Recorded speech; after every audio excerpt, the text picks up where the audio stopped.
strong attack capabilities in favor of their slow speed. Aisha and the always lovely Kim travel quite fast in favor of their weak-ass attack capabilities, whereas Billy and Adam are smack dab in the middle. Thus, experimentation is a huge must if you're willing to tread through this myriad of endless confrontations. Aside from the Usman and the occasional Putty Patrol, the boss lineup consists of Ivan's Ectomorphicon Titans, the Hornetron and the Scorpitron, Goldar, the Scarlet Sentinel Trio, Nimrod alongside AC and DC, aka Necklace, Earring, and Ring based on their original Die Ranger counterparts, separately and together, Lord Zed, a time-altering knight statue, and finally Ivan himself, an Ectomorphicon form no less, fused with the Hornetron, just like the goddamn Flick, some of which you have to confront twice, both not only as a Ranger, but within their corresponding Zords. As ever, expect those pissant bastard fuckwads to send your ass straight to the 80th level of hell and beyond if your wits and strategic arrangements aren't in check every goddamn waking moment. In addition, your energy meter will gradually decrease if you spend way too much time in any area, which is why I suggest clearing it in the most reasonable time frame possible. On good thing the Streets of Rage franchise doesn't possess such a severe steering penalty. As repetitive as the gameplay framework is, in terms of the endless enemy wave confrontations, it's not that much of a fucking drag whatsoever, as the fighting engine works quite adequately no matter which role you're assuming or helming, thanks to the stellar control schematics. Your thoughts on the challenge, Matt? While this game, like most beat-em-ups of the era, gives us something of a friendly welcome from the get-go, it'll scramble your intuition, dexterity, and reflexes faster than a side of Sunnyside omelets near the halfway. And by that we mean the halfway point, of course. Also, in the words of O'Reilly's Guy 100, to Bencourt that is, this game will not hold your hand. It treats you like a football player, and you need to hike and move before this game tackles you down. And when it does, you go down hard. Like, no shit, Sherlock. In all seriousness, though, with the exception of the constant Oozman and Putty Patroller scraps and the boss confrontations in full Ranger persona, the boss fights within any corresponding Zord are nothing more or less than a recipe for frustration, depending on personal opinion, of course.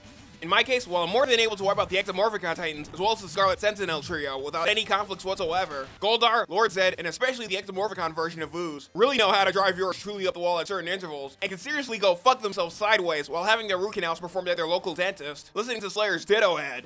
But even those encounters are fuck all compared to the cave area puzzle in order to reach the penultimate. And since we're on that subject, in a few recent playthroughs of mine, I had absolutely no idea you had to break through one of the walls in order to progress. Hence, as the timer ran out while facing off against each endless Putty Patroller wave after another, my energy drained dramatically. Hence also, the stipulation I established not too long ago. Like seriously, ban Presto and Sims? What the shit? All in all, the difficulty here isn't all that mind-numbing whatsoever regardless. Anyways, personal venting aside, starting out with 5 continues, more of which can be added by acquiring different coins, with the other type refilling your Ranger's energy meter. Don't be too shittin' surprised if they all run out, as both players share the same amount regardless of whether or not either of you started halfway. And yes, the same applies in the SNES game adaptation by Bandai and Natsumi, upon which will be touched later. Besides, should you happen to almost eradicate that morphological motherfucker Ivan in EMC form, the rest of the battle plays out in space as it does in the film, following your congratulatory high score ranking initial entry, of course, except only with the Ninja Falcon Megazord, followed by the thunderous impact of Ryan's Comet into his snobby ass, and the true outcome of the Rangers' victory.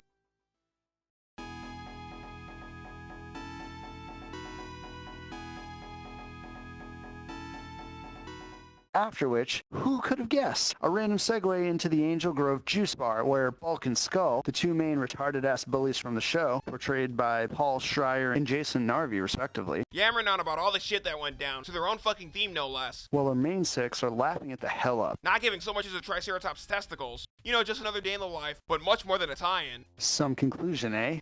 Either way, bear in mind those same in-game tips I've thrown out, including but not limited to, utilizing each environment to your advantage, as well as alternating your strategic approaches accordingly, depending on which stage area you're in, and use those continues wisely. Your thoughts on the graphics, Michael?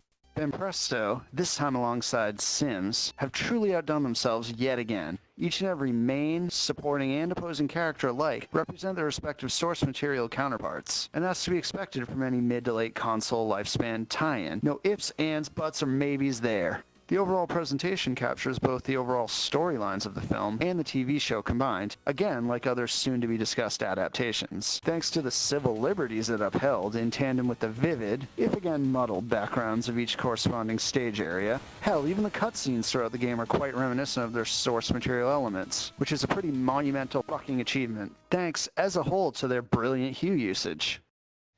Music and sound-wise, composed and arranged by Hikoshi Hashimoto of Racing Hero, AB Cop, Victor Kai's Whip Rush, Alien Storm on the Master System, Running Battle, the infamous Cosmic Carnage on 32X, Sailor Moon S on Game Gear, and Metal Fighter Miku fame, amongst many. Based on the show's soundtrack, of course. While I've been hearing time and time again that the songs aren't as stellar as other Genesis games from the same era, I'll give it that. I'm officially, beyond any doubt whatsoever, going on record saying the antithesis. Of course, you've got arrangements of the usual show theme, as well as notable other songs from the show, including We Need a Hero, Go Green Ranger, White Ranger Tiger Power, Lord Zed's theme, Power of the Zords, and that aforementioned infamous Bulk and Skull theme, all of which incorporated a diverse range of moods running the gamut from fierce and fervent to just downright nonsensical, well, in the latter choice's case that is, associated with the corresponding game incidents. The sound effects don't disappoint a smidgen either, and are much more sharp and distinct compared to its predecessor of a fighter, including but not limited to the Rangers' respective grunts when they attack, or the respective Zord names they call out upon selecting one or two of them. And if I were you, I'd listen to these very carefully. Tiger Zord! Triceratops! Replay value, Matt?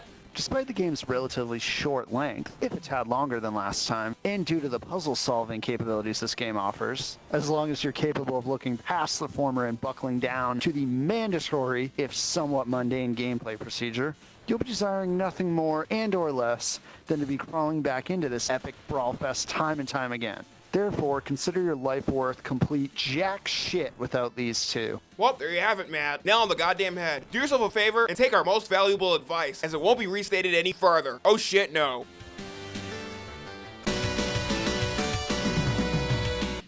Next up, Power Rangers and Power Rangers the movie for the Game Gear. Again by Sega, Bandai, and Banpresto. This time with Sims developing both of them.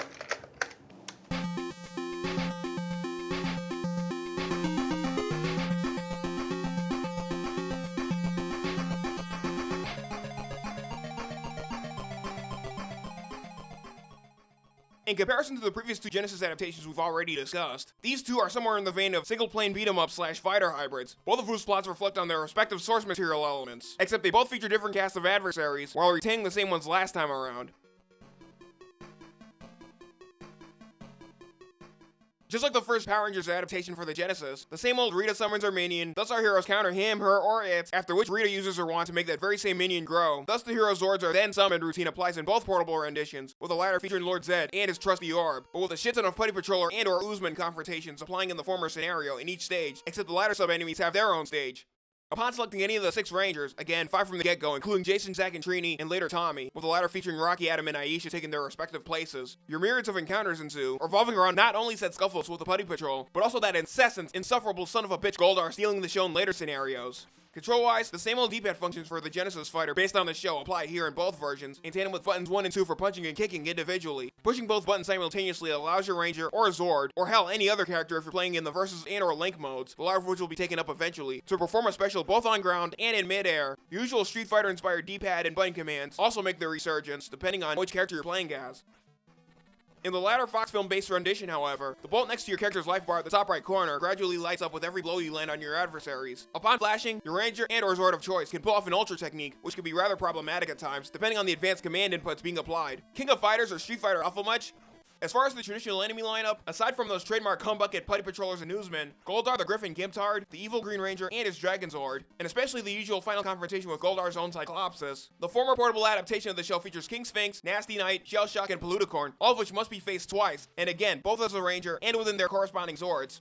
Whereas the latter Fox film-based adaptation, aside from Goldar, Ivan Ooze himself, both in his full iconic garb, and as the dreaded Ectomorphicon cocksucker we've all grown to despise, and his own Hornetron Ectomorphicon Titan no less, features other adversaries from the show, commanded by that pompous-ass prick Zed, including only Beamcaster and the Jaws of Destruction. While most of these two-part scenarios aren't much to write home about, each and every corresponding character possesses the usual diversity in skill, stamina, and other related yet differentiating attributes that set themselves apart from each other, goddamn if not widely. Hence one of the factors that make the gameplay aspects for both variations unique and versatile like no other. Likewise with the responsive, lag-free key control structure, that's for sure. As far as challenge, you got me, there's barely much of it at all in full honesty, despite how deterring and agonizing the latter half of both story modes can become at times. I'm looking at you again, Goldar, Putty Patrollers, and especially the Oozmen. As far as helpful hints and tips, refer back to what I took up about the Genesis version based on the show, because once again remember, fuck self-repetition, there's no way in hell I'm reiterating them. Game length-wise, both can be beaten in approximately an hour, if possibly in less time, depending on your desired difficulty mode. And to top it off, you're given infinite continues and 4 continues in both adaptations respectively, despite the latter turning out to be more of a walk in the park by comparison.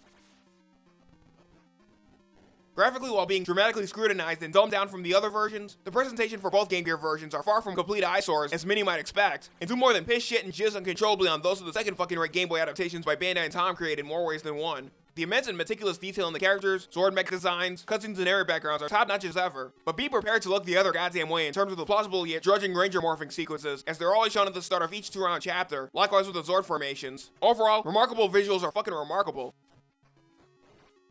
In the music and sound department, composed by Keisuke Nishino, otherwise known as Keisuke, of Tempo Jr. fame, while both versions are borrowed and translated from both their respective source material and console brethren, there's a thin-ass line between magnificent and vexatious. In the case of the first TV show-based variation, there are some original tracks that pretty much work their magic in terms of keeping the fights intense and alive like never before, whereas the latter pales dreadfully in comparison, despite being rather tolerable, specifically the corresponding Ranger and Zord battles, the Lord Zed Anthem, and others. The sound effects are a bit dumbed down just like the graphics, and can grate dramatically on one's nerves after an allotted deal of time, minus any voice samples of course. As far as replayability, notwithstanding their lack of spunk and intensity unlike their Genesis siblings, both the Game Gear renditions are still great, even for an on-the-go guilty pleasure playthrough, and a whole lot more. Now getting back to those two other extra modes, Versus Mode and Link Mode, the latter of which, just like the rest of the two-player Game Gear library, can be accessed if you and or another close individual have secured another handheld, another copy of both games, and a goddamn link cable. Consider those an excuse to blow off some steam for the sake of exterminating boredom like a swarm of daddy long-legged spiders.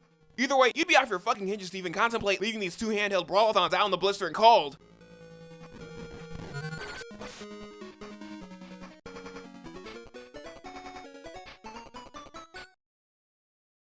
Last pair of exhibits, and yes, we're diving into Nintendo territory this time. Power Rangers and Power Rangers the Movie, both for the Super NES by Bandai Natsume, again released both 94 and 95 respectively, just like the other adaptations we've discussed.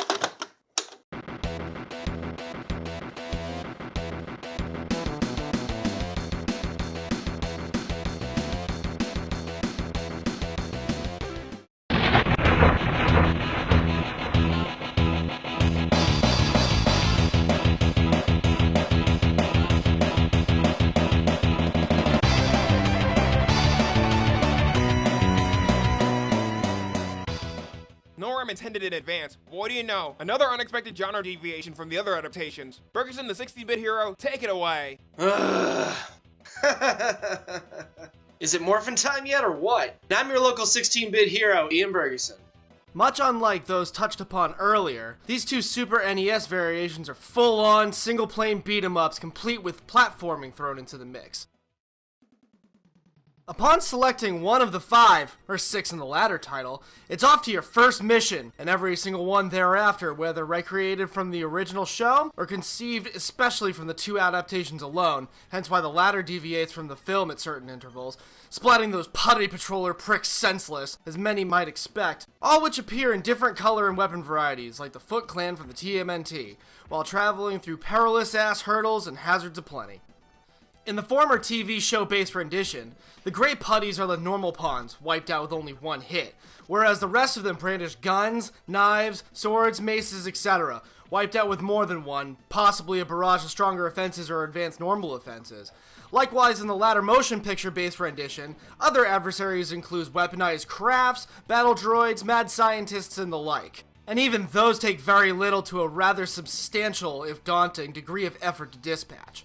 As far as the control schematics for both games, the D-pad is used, as ever, to migrate not only your main ranger, horizontally as well as crouch, crawl, etc., and the Megazord later, same shtick, except you can only block by holding opposite your enemy's direction, like most fighters. Y and B are for attacking and jumping, respectively, with the latter also being used for performing both a wall leap near any wall, as well as a backflip by tapping twice. Hell, both buttons are also used for combo chaining, mid-air attacks, and special techniques in tandem with the D-pad.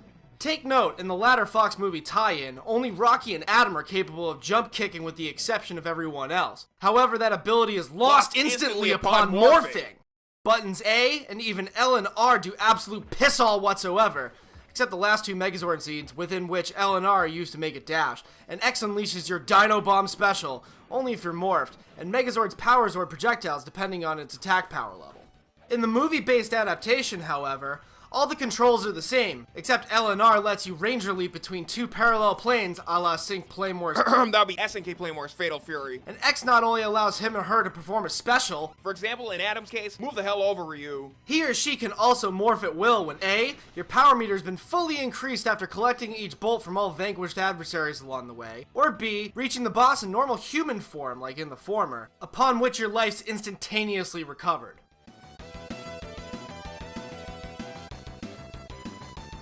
Speaking of, all Rangers can also replenish their life by obtaining chicken and first aid kits in the original show-based game, as